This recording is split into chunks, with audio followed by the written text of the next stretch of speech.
Alors, bonjour Madame la Ministre. Bonjour Monsieur Valencien. En lisant les documents sur votre stratégie de santé, la stratégie de santé que vous portez, j'ai retenu 8 noms, 8 termes, 8 mots, 8 verbes qui parlent d'eux-mêmes tout seuls. Prévenir, anticiper, gérer, supprimer, desserrer, reconnaître, favoriser. Alors on va les attaquer les uns après les autres si vous voulez. On a 40 minutes et 5 minutes pour chaque verbe. Donc prévenir. Après la bronca sur le vaccin que vous avez géré de main de maître, je dois le reconnaître, avec votre autorité scientifique, je pense que c'était comme ça qu'il fallait faire et ne plus avoir de discussion. Comment voyez-vous le développement de la prévention dans ce pays qui n'est pas très habitué à cela? On est sur le soin. Quelles sont vos idées et quelles sont les techniques que vous voulez utiliser? Peut-être avant de parler de la prévention, vous dire que j'ai envie d'un système de santé cohérent. Et que, quelque part, en découpant, on passe notre temps à découper, et vous allez découper sur des termes, et on va essayer évidemment, je vais essayer de répondre à chacun de ces termes, mais la réalité, c'est que je veux que tout ça fasse un tout cohérent. Et c'est la difficulté, parce que souvent, on modifie notre système de santé en tranches, par petits bouts, et il perd progressivement en cohérence globale. Alors la prévention, oui, c'est une priorité parce que j'ai envie d'une politique de long terme. Je remercie Madame Kiles de l'avoir dit. C'est vrai que le long terme, ça ne rapporte pas immédiatement. Ça n'est pas grave, je crois que c'est un enjeu sociétal, c'est un enjeu pour l'avenir. Et la prévention, ça va nous permettre d'avoir peut-être des personnes âgées moins dépendantes, moins malades, alors dans 30 ans. Mais tant mieux pour notre système de santé, dans 30 ans, on en aura encore besoin. Et donc, c'est ce temps long que je veux attraper par la prévention. La prévention dans tous les domaines, à tous les âges de la vie, ça va de l'éducation à la santé à l'école, ça passe par le monde du travail, ça passe par les questions de santé, environnement, et évidemment, ça passe par les questions de comportement. Je souhaite que les Français changent de culture vis-à-vis des enjeux de prévention. On en parle depuis 40 ans, et en fait, la réalité, c'est que très peu de choses se font. C'est vrai que je suis arrivée avec 2 mesures phares très emblématiques pour marquer évidemment l'engagement de mon ministère et au-delà de ça du gouvernement sur la vaccination. Le prix du tabac, c'est quelque chose qui était très attendu par les acteurs. Mais au-delà du symbole, je souhaite réellement que les Français prennent en compte que la qualité de vie et leur façon de vieillir et leur durée de vie dépendent de leur comportement dès le plus jeune âge. Et ça va être un enjeu interministériel. Donc il y aura un comité de pilotage interministériel autour de la santé. Tous les ministères vont me donner leur feuille de route sur les enjeux de prévention. Mais au-delà de ça, je dirais que nous n'avons pas les outils aujourd'hui pour favoriser la prévention. Pourquoi elle ne se développe pas?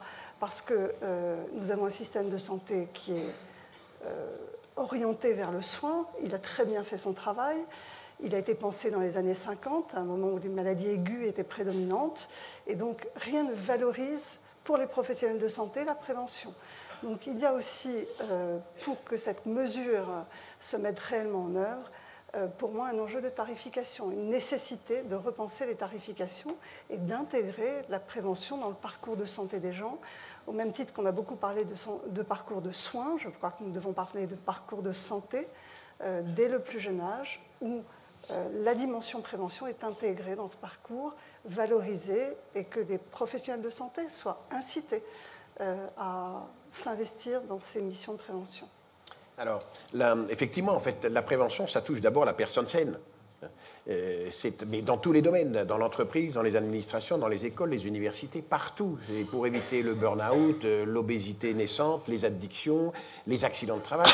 Et cela, ne pensez-vous pas qu'il faille créer véritablement, ce n'est pas un rôle de médecin. Le médecin, c'est un prescripteur. C'est un rôle de personnel médical. Et je suis convaincu que ce seraient des conseillers santé qu'on devrait injecter à 200 000, des infirmières qui auraient un cursus supplémentaire d'1 an ou 2 au terme de master, qui iraient dans les entreprises.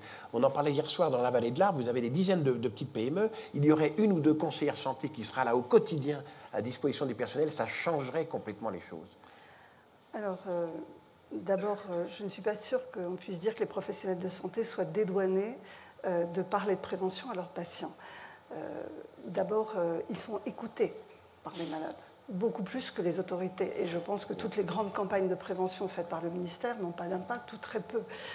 Et donc, il faut que ce message soit relayé au plus près des personnes par les professionnels en lesquels les personnes ont confiance. Donc, professionnels de santé, je pense qu'ils doivent s'emparer de ces sujets. Au-delà de ça, nous avons prévu un service sanitaire pour les étudiants qui visera à déployer des actions de prévention et des messages de prévention au plus près des personnes, dans les entreprises, à l'école. Pour cela nécessite d'être cadré. Donc, nous avons confié une mission à un professionnel pour bien définir le périmètre de l'action, le dispositif et son déploiement. Et pour outiller ces professionnels, on ne va pas envoyer des étudiants infirmiers, des étudiants en médecine, aller dans les écoles parler de prévention sans les outils adaptés, sans bien identifier l'objectif. Donc, il y a un travail de cadrage à faire. Mais ça permettra aussi à ces futurs professionnels de santé d'intégrer les enjeux de prévention dans leur patrimoine professionnel. On est bien d'accord. Gérer les crises. Comment allez-vous faire? Vous avez subi quand même la bronca du vaccin, l'ouragan Irma, la panique du lévothyrox. Vous commencez à être une rodée de ce genre de combat. Donc vous voyez comment l'avenir?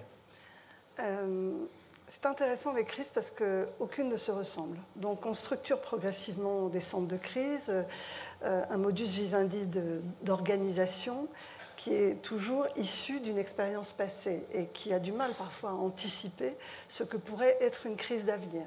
Donc ce système de gestion de crise, il est déjà très bien armé. On a ce qu'on appelle le chorus au ministère avec des professionnels dédiés à la crise. Il a été très orienté attentat. Il est assez orienté épidémie, attentats, grands accidents de climat par exemple, mais on peut imaginer qu'une crise nouvelle arrive et qu'il faudra probablement l'améliorer. Donc c'est un enjeu pour le ministère, c'est un enjeu pour la ministre que je suis, c'est clair. La chance que j'ai, c'est peut-être d'avoir eu dans ma vie professionnelle une très grande expérience des crises, parce que j'ai fait pas mal de réanimation, que j'ai eu à gérer Fukushima à l'époque où je m'occupais de l'IRSN. Donc, je connais bien un certain nombre de problèmes liés à la difficulté d'anticipation. Et donc, tout l'enjeu pour le ministère, c'est d'abord d'être en capacité d'anticiper l'inattendu. C'est ça, en fait, la gestion de crise. Et donc, d'être en réactivité par rapport à l'inattendu et être agile. Peut-être de cette agilité qu'il faudrait insuffler un peu plus dans nos organisations. Alors, vous vous rappelez dans la crise Teva où il y avait eu un comprimé d'antidépresseur mis dans une boîte de furosémide, c'est incroyable de voir que c'est 3 semaines après l'arrivée des faits qu'un gendarme, en réinterrogeant la vieille personne qui s'était trompée, a dénoué l'affaire. Et je vous ai dit hier, vous devriez créer un GIGNS, le groupe d'intervention et de gestion nationale sanitaire, avec une 50aine de zozos super équipés qui seraient capables d'aller partout dans les établissements publics ou privés avec des moyens de chimie et physique pour vous aider heure par heure à déminer la crise. On ne peut pas mettre 3 semaines avant de s'apercevoir que quelqu'un s'est trompé. Vous avez raison, il y a un enjeu clairement d'identifier d'où viennent les dangers, d'être réactif. C'est cette réactivité dont je parlais tout à l'heure et que vous soulignez. Je me suis promis une chose en arrivant au ministère, c'est de ne créer aucune structure nouvelle. Je pense que notre pays... voilà. Alors on va demander au GIGN... Des transformations peut-être. Voilà, une transformation du GIGN. Voilà, ils sont 385, vous en prenez 50 et l'affaire est gagnée. Je vais instruire votre proposition, monsieur Valencia. Voyez, voilà, donc c'est bien. Supprimer les déserts médicaux pour en faire des oasis de santé. Alors d'abord, le terme déserts médicaux reflète assez mal la réalité. En réalité, il y a assez peu de nos concitoyens qui vivent réellement à plus de 10 minutes d'un médecin. Ça ne veut pas dire qu'ils y ont accès. Donc cette question du zonage et de la densité de médecins par habitant ne reflète pas la difficulté d'accès, parce qu'on peut avoir des médecins dans son entourage, mais que ces médecins aient en fait énormément d'activités, refusent de prendre des patients supplémentaires. On peut avoir des temps d'attente pour un spécialiste très long. Et donc, moi, je pense que la question de l'accès territorial à un médecin traduit mieux la difficulté et le vécu que le mot désert, qui, somme toute, a été repris partout et sur lequel je m'oppose. Alors pourquoi je m'y oppose? Parce que désert nécessiterait une réponse unique qui est on peuple la zone désertique. Or, en réalité, on ne va pas pouvoir la peupler. On ne va pas inventer 20 000 médecins supplémentaires. En plus, on n'en a pas besoin. Réellement, notre densité de médecins par 100 000 habitants correspond à la médiane de l'OCDE. Donc, on a besoin de rendre du temps médical aux médecins. on a besoin de rendre du temps médical dans les territoires. Et quand je dis du temps médical, c'est aussi du temps paramédical. Et donc, la question, je la prends sous cette forme-là et j'essaie de trouver des réponses à tous les blocages aujourd'hui qui existent et qui empêchent les médecins soit d'avoir des exercices diversifiés entre la ville et l'hôpital, soit d'être capable de déléguer des tâches, et c'est ce qu'on va appeler les pratiques avancées pour certaines professions, notamment les infirmières, soit être en capacité d'interagir avec d'autres professionnels via la téléexpertise ou la télémédecine. Et donc tout cela va être permis par l'organisation que nous mettons en place avec un fonds d'innovation organisationnelle et qui va s'accompagner évidemment d'énormément de dérogations réglementaires. Parce qu'en fait, notre système est verrouillé. Ce n'est pas parce que les gens ont une mauvaise volonté que tout cela ne se met pas en place, c'est parce qu'il y a des règlements et il va falloir proposer des dérogations à ces règlements et des financements incitatifs pour que les territoires s'organisent. Parce qu'en fait, la réponse n'est pas univoque en fonction de l'offre de soins existante dans un territoire. Dans un territoire où vous avez beaucoup de professionnels spécialistes, pas de généralistes, et un hôpital, la réponse ne sera pas la même que dans un territoire où vous avez un gros GHT avec plein d'hôpitaux locaux et quasiment pas de spécialistes et 3 maisons de santé. Et donc, il faut que chaque territoire, en fonction des professionnels existants, propose des organisations innovantes pour rendre du temps médical à l'endroit où les personnes n'ont pas accès aux médecins. Et donc, moi, je fais confiance aux acteurs. Je leur dis, voilà l'objectif. Je veux que les gens aient moins de temps d'attente pour avoir tel médecin. Je veux qu'ils aient moins le sentiment d'être loin d'un professionnel de santé. On va mettre un certain nombre d'indicateurs au plan que nous allons présenter le 13 octobre prochain avec le Premier ministre. Et on va mettre en place un comité de suivi avec l'ensemble des acteurs, fédérations hospitalières, syndicats médicaux, patients, élus, parce que les élus sont très mobilisés sur cette question-là, et on va piloter le plan. Et dès qu'une idée innovante nécessitera une modification réglementaire, eh bien nous pourrons l'inscrire dans le PLFSS suivant et nous organiser, parce que nous allons avoir 5 à 10 ans très difficiles sur les territoires, du fait de la diminution de la démographie médicale, qui ne réaugmentera que dans 5 ans. Alors, justement, c'est l'occasion de développer les transferts de tâches et de compétences. Vous avez vu que le NHS vient d'autoriser les Surgical Care Practitioners, ces infirmiers formés à faire des interventions simples, qui agissaient sous l'autorité du consultant. Maintenant, ils seront autonomes. Qu'est-ce qu'on attend en France? On traîne dans tous ces pays anglo-saxons, qu'on soit au Canada, en Australie. On a ces personnels dédiés qui sont remarquables, qui travaillent en très bonne osmose avec les médecins. Et les infirmiers sont prêts à cela. C'est pour ça que je disais qu'il faut passer, comme vous, je suis d'accord, il faut arrêter de parler de paramédicaux et de médicaux. Ce sont des métiers médicaux à responsabilité variable.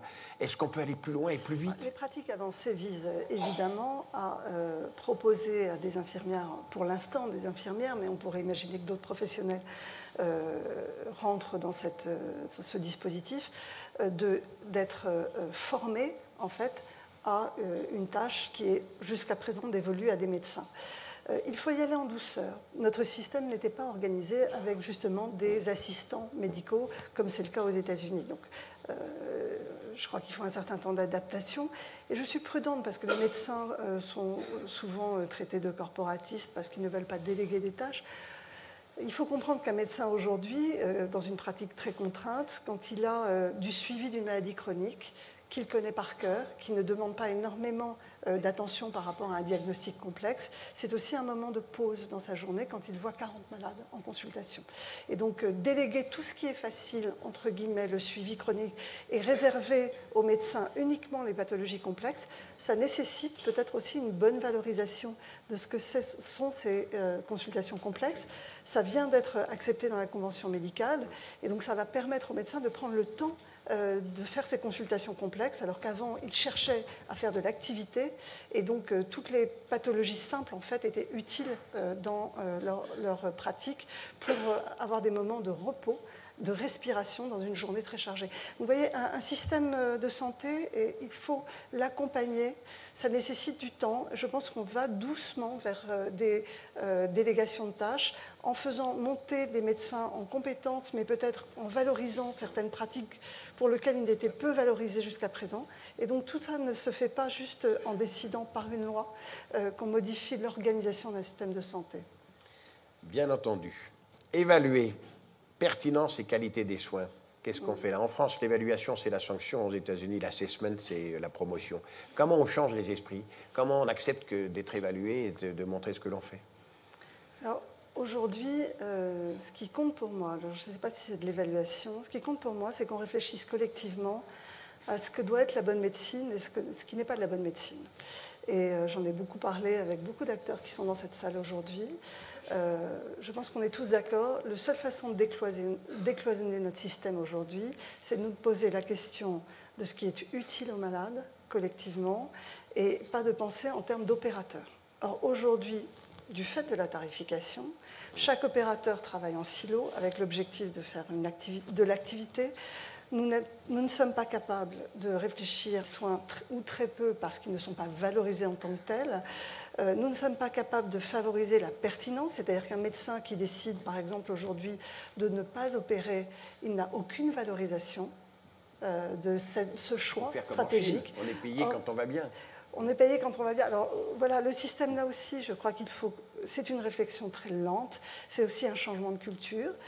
C'est adapter les modes de tarification à ces enjeux de pertinence, éviter les doublons, faire en sorte que les parcours coordonnés soient utiles aux malades et mettre à l'issue de ces parcours coordonnés des moyens pour les évaluer, c'est-à-dire des indicateurs de qualité des parcours, ce sur quoi j'avais orienté la Haute Autorité de Santé lorsque je la présidais.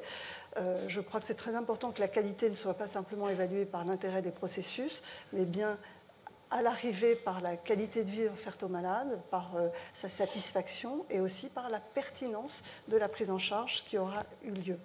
Donc ça aussi pour moi c'est un changement en profondeur de notre système. C'est un enjeu majeur pour la pérennité du système. Ça ne se fera pas par le haut. C'est-à-dire que la pertinence ou la qualité, ce n'est pas le ministère qui la décide. C'est les pairs, c'est les malades. Donc c'est un travail de co-construction de ce qu'on appelle un parcours pertinent. Et donc c'est un travail que je débute aujourd'hui avec l'ensemble des acteurs du système. Desserrer le carcan administratif et libérer les énergies, notamment à l'hôpital. Alors, le carcan administratif. Donc, on l'a dit pour les déserts médicaux, beaucoup de choses vont être simplifiées pour favoriser des organisations innovantes. De la même façon, j'entendais M. Loiseau tout à l'heure sur les dispositifs médicaux se plaindre d'une certaine lourdeur de l'évaluation. En fait, quand je l'entendais parler, je me disais que ce qui nous manque aujourd'hui, c'est quelque chose d'intermédiaire entre la recherche clinique pure et dure et le soin. On ne va pas pouvoir tarifer tous les dispositifs médicaux sans évaluer ce qu'ils apportent à la population. Donc il faut mettre en place un système d'évaluation en temps réel, c'est ce qu'on appelle le suivi en temps réel des médicaments, qui permettra probablement de simplifier peut-être certaines démarches pour certains industriels. J'écoutais M. Loiseau dire qu'il faut la TU du DM. La TU du DM, oui, je le pensais profondément quand j'étais à la Haute Autorité de Santé, sauf qu'il y a une différence majeure entre le DM et le médicament. Le médicament, il a eu une AMM, et donc il va disposer à un moment d'une évaluation bénéfice-risque. Le DM, il a un marquage CE. Ça n'est pas tout à fait la même chose, c'est la qualité du processus de fabrication. Donc nous devons être un peu plus prudents avec les dispositifs médicaux parce que l'encadrement juridique aujourd'hui autour de ces dispositifs ne permet pas d'assurer à 100% la sécurité. Donc en fait, vous me parliez de c'était quoi le terme ? C'était desserrer. Desserrer. Eh bien, desserrer, c'est aussi à la fois faciliter, mais à la fois rester vigilant, parce que la santé, c'est un enjeu de sécurité pour nos concitoyens.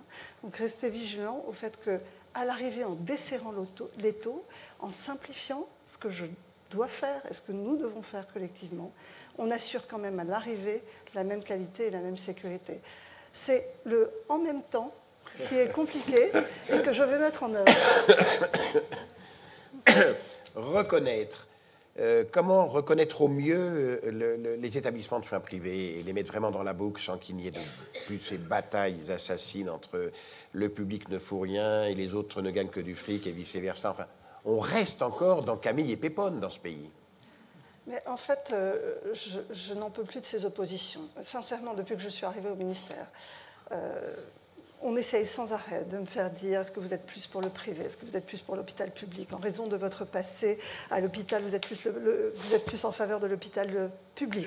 Mais dans votre famille, vous étiez médecins libéraux, donc peut-être quand même vous aimez le libéral. Enfin, et donc vous êtes médecin, donc vous aimez moins les infirmières ou les pharmaciens. Stop, stop. Je m'intéresse à la qualité des soins pour nos concitoyens, comme nous tous d'ailleurs, en fait, profondément. Et qu'est-ce qui aboutit à ça, je pense, malheureusement, c'est notre système de tarification. Donc il faut qu'on arrive à travailler ensemble sur des tarifications innovantes. Pas pour remplacer la tarification à l'acte, parce qu'elle a ses vertus.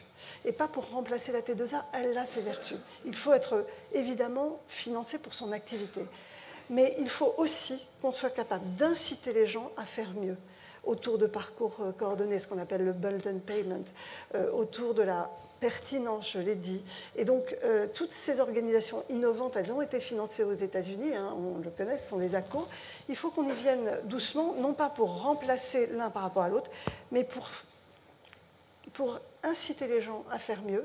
Ceux qui font bien seront valorisés, que ce soit le privé, le public, les médecins, les paramédicaux, je m'en fiche en fait, et ceux qui ne font pas bien, parce qu'il y en a, et qui nuisent aujourd'hui à l'image que peuvent avoir certains des professionnels ou certains aujourd'hui industriels ou certains, c'est comme ça, tout le monde n'est pas totalement vertueux, et bien que ceux qui soient vertueux soient valorisés, parce que nous avons besoin d'eux, notre système de santé ne marche pas sans des acteurs investis face aux malades, et je pense que la grande majorité des médecins, la grande majorité des paramédicaux, la grande majorité des industriels, ils ont envie de faire bien, ils veulent valoriser le progrès, et que ceux qui ne font pas bien aujourd'hui, voilà, ne s'en sortent plus. Alors, favoriser, ben ça, vous avez déjà dit beaucoup de choses sur favoriser, mais je pousserai plus loin. On est encore, notamment au point de vue de l'industrie du médicament, dans ce système de phase 1, phase 2, phase 3. Quand je vois qu'aujourd'hui, avec Internet, un malade peut être en contact et envoyer exactement les signes qu'il présente. Pourquoi est-ce qu'on ne va pas plus vite dans la mise sur le marché en vie réelle sur une population peut-être en partie limitée, mais au moins suffisamment nombreuse pour qu'on voit ces petits signaux qui apparaissent. Les malades sont très friands de répondre à ces questionnaires par Internet. Ça ne coûte rien, ça rapporte gros. Alors, je suis obligée de parler de mon passage à la HS, même s'il a été très bref, mais j'ai développé, et je voulais qu'on développe ce qu'on appelle les PREMS et les PROMS, c'est-à-dire les indicateurs de qualité des soins rendus par les malades. C'est très important. Ça ne peut pas se substituer à des indicateurs de qualité et de pertinence faits par les pairs. Attention, c'est quelque chose en plus, mais certainement pas le remplacer, parce qu'on peut être très satisfait d'un acte chirurgical et que l'acte chirurgical n'ait pas été opportun du tout. Donc attention, les PREMS et les PROMS, c'est un outil supplémentaire. Je ne vais pas me déjuger par rapport à ce que je faisais. Bien entendu, nous devons collectivement intégrer les malades. C'est la nouvelle forme de démocratie sanitaire pour moi, à l'évolution de notre système. C'est-à-dire qu'ils doivent être acteurs non seulement de leur choix de santé individuel, mais acteurs de l'amélioration collective du système de santé en interagissant avec les professionnels, en donnant par exemple leur avis sur tel parcours, tel acte au quotidien. Tout ça s'organise, il faut des indicateurs robustes, ce n'est pas simplement un questionnaire « oui, je suis content ». Ça, on sait que c'est assez dangereux. Ce sont des questionnaires qui doivent être très bien réfléchis, évalués. La Haute Autorité de Santé a commencé à s'en emparer et je pense qu'on sera outillé dans les années qui viennent. Vous êtes optimiste, vous vous grattez la tête de temps en temps en disant « oulala, on ne va jamais y arriver », ou vous êtes pessimiste. Je ne pense pas que vous soyez pessimiste, mais jusqu'où va votre optimisme à 5 ans? Alors d'abord, je trouve parfois que la tâche est immense. La chance que j'ai peut-être, c'est d'avoir eu 35 ans de vie professionnelle avec une vision de différentes facettes de la médecine, vu mes passages dans différentes institutions et ma vie à l'hôpital. Et donc, j'ai une vision assez claire vers où nous devons aller.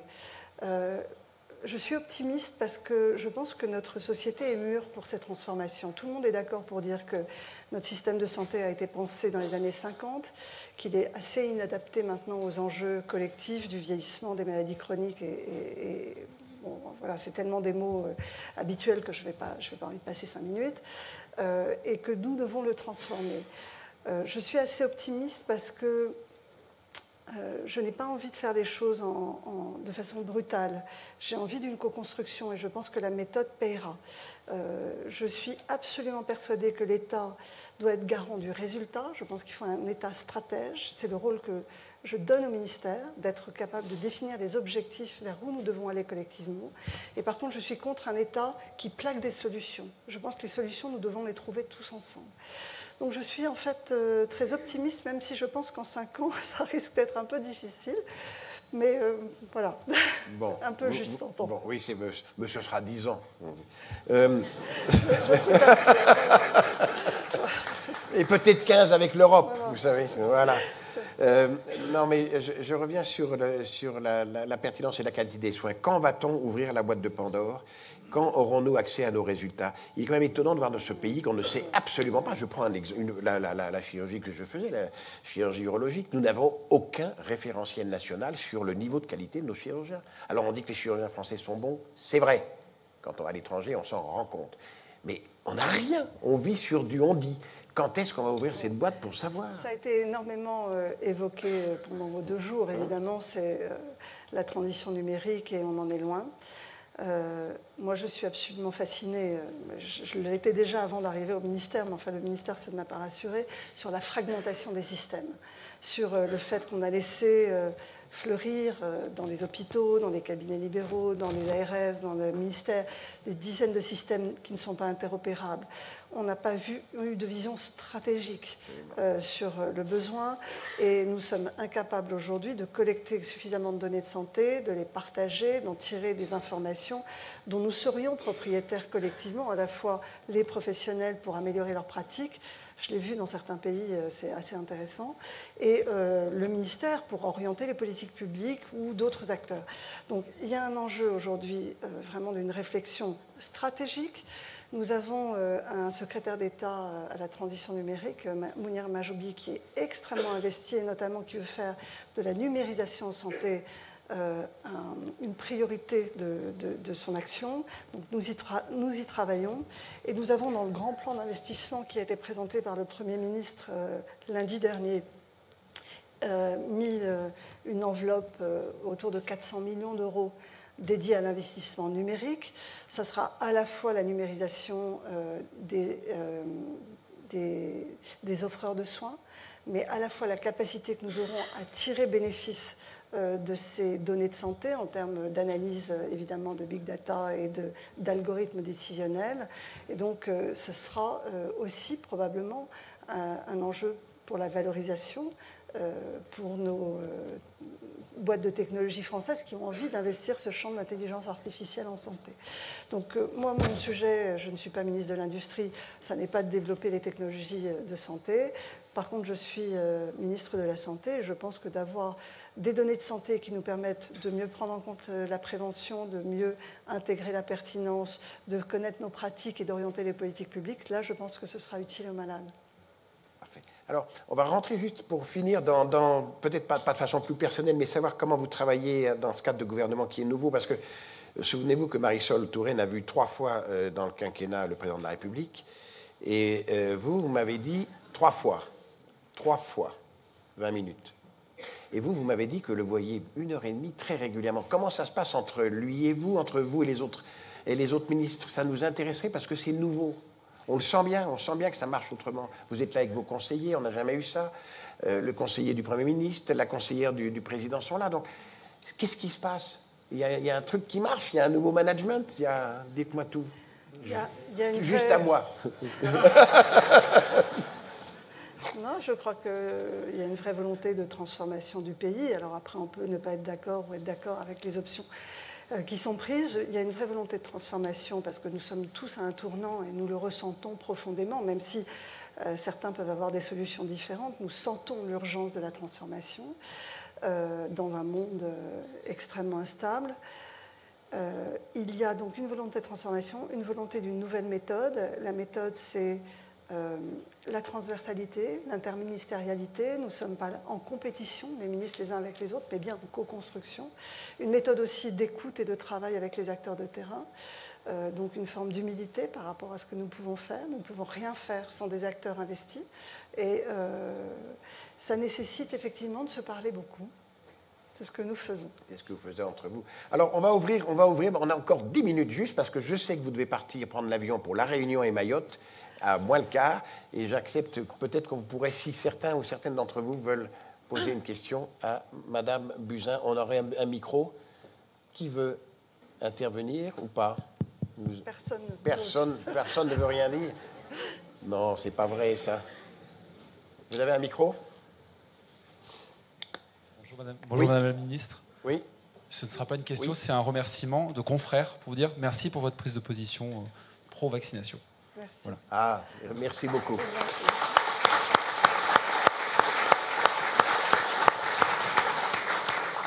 C'est fini cette affaire-là, hein. Mais ça a été dur. Hein. C'est pas fini. C'est pas fini? Non. Vous allez avoir encore d'avoir des boulets?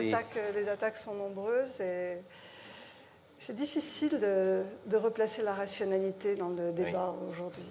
On le sait tous dans plein de domaines que la vérité ou la rationalité a du mal à voir le jour face à une forme d'obscurantisme et c'est vrai que sur la question des vaccins, c'est vraiment compliqué.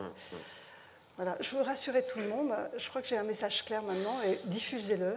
Aujourd'hui, 8 enfants français sur 10 ont les 11 vaccins selon le calendrier vaccinal. Mon seul objectif, c'est de passer à 9 enfants sur 10, simplement pour tenir les objectifs de l'Organisation mondiale de la santé. Ce n'est pas une révolution. On va passer de 8 sur 10 à 9 sur 10. Eh bien, on va le relayer tous. Merci. On va le relayer tous. Bravo. Qui veut intervenir? Oui, oui. Absolument. Oui, oui. Très bien. Madame la Ministre, bonjour. Pierre Reboul. J'ai la chance de bénéficier du forfait innovation, un des 3, n'est-ce pas? Et après avoir attendu 5 ans, parce que comme vous, c'était difficile, on était au tout début. La question est la suivante. Vous parliez tout à l'heure du marquage CE, vous parliez tout à l'heure de l'AMM. Il est sûr que nous, industriels qui travaillons en collaboration avec les praticiens français, puisqu'on est une société française, la recherche, c'est l'INSERM, les praticiens, c'est l'origine de l'idée, et l'industriel le met en application et en musique. La question est suivante. Est-ce qu'il n'est pas possible quand même, entre l'ATU et le marquage CE, de trouver une solution intermédiaire qui pourrait s'appeler, et dans la salle, quelqu'un va se reconnaître, le développement concerté, puisque aujourd'hui, on arrive, nous, entreprises, à exporter 80% de nos innovations qui sont déjà remboursées en Allemagne, en Italie, et pas en France. Alors, nous avons dans le PLFSS, et votre question me permet de vous informer tous, nous avons dans le PLFSS une ligne qui s'appelle le Fonds Innovation. Elle vise à accompagner des innovations organisationnelles, mais également les innovations organisationnelles qui dépendraient d'un nouvel acte ou d'un nouveau dispositif et qui permettrait d'accompagner le déploiement de ces dispositifs ou de ces actes sur le territoire. Donc la gouvernance de ce fonds sera avec l'ensemble des acteurs autour de la table. Nous identifierons les projets innovants, nous aideront à leur déploiement dans des centres d'expertise. L'idée, ce n'est pas de déployer largement comme l'ATU le permet aujourd'hui pour le médicament, parce que c'est, à mon avis, un peu plus risqué sur le DM, donc d'accompagner dans des centres d'expertise, dans des centres qui souhaiteraient s'investir sur un dispositif ou un acte innovant, l'organisation nouvelle, financièrement, et puis de l'évaluer. Et l'intérêt de cette évaluation permettrait de dire que si ça marche, si c'est bon, on le déploie. Donc c'est une forme de remboursement temporaire, de prise en charge temporaire, mais qui ne serait pas sur l'ensemble du territoire, parce que là je pense que on irait probablement dans une zone de risque quand même. Toute innovation n'est pas dénuée de danger. On la découvre parfois, on découvre ces dangers en vie réelle. Donc l'intérêt, c'est d'aider à la diffusion dans des centres experts, d'évaluer, de suivre et de déployer dans un cadre sécurisé. Je pense que ça répond aux demandes que vous avez tous. Parfait. La dernière question, oui. Madame la Ministre, vous êtes très attachée à la recherche biomédicale, nous le savons. Est-ce que vous pouvez nous dire un petit mot sur ce que vous ferez pour contribuer à l'attractivité et à la compétitivité de la France en matière de recherche et comment vous allez travailler avec la ministre de l'Enseignement supérieur? Alors, nous avons débuté une réflexion avec Frédéric Vidal, notamment sur la recherche clinique et translationnelle, puisque c'est la zone d'interface que nous avons. J'ai demandé une évaluation récente des PHRC pour voir comment les faire éventuellement évoluer. Mais au-delà des PHRC, il y a évidemment la recherche clinique qui est financée par d'autres acteurs. Je ne suis pas naïve. Il y a la question des CPP aujourd'hui avec la loi Jardet. Donc tout ça est tout à fait dans mon spectre de réflexion. Je n'ai pas aujourd'hui de stratégie. Je pense qu'il y a un enjeu d'attractivité de la recherche clinique française. Je suis quand même interpellée par le fait qu'il y a 2 secteurs extrêmement attractifs, qui sont les 2 secteurs pour lesquels il y a un opérateur dédié avec une vision stratégique, qui sont l'INCa et l'ANRS. La recherche clinique dans le cancer ou translationnel ou sur les maladies, sur le sida ou les maladies infectieuses progresse en France. Tous les autres secteurs se sont effondrés. Et je pense que c'est pas seulement une question de moyens, c'est le fait qu'on ait développé une recherche clinique stratégique où l'opérateur a identifié les points de sortie. Donc c'est un enjeu. Je pense que la recherche clinique, elle ne peut pas être que du bottom-up. Et aujourd'hui, le PHRC, c'est uniquement l'identification de projets sans vision stratégique. Donc c'est une réflexion que nous débutons. Il y aura des réponses dans le courant de l'année. Il y a une mission qui vient de partir sur l'évaluation des PHRC et une réflexion globale. Parfait. Écoutez, voilà, vous devez partir, je sais. Madame la ministre, un grand merci. Et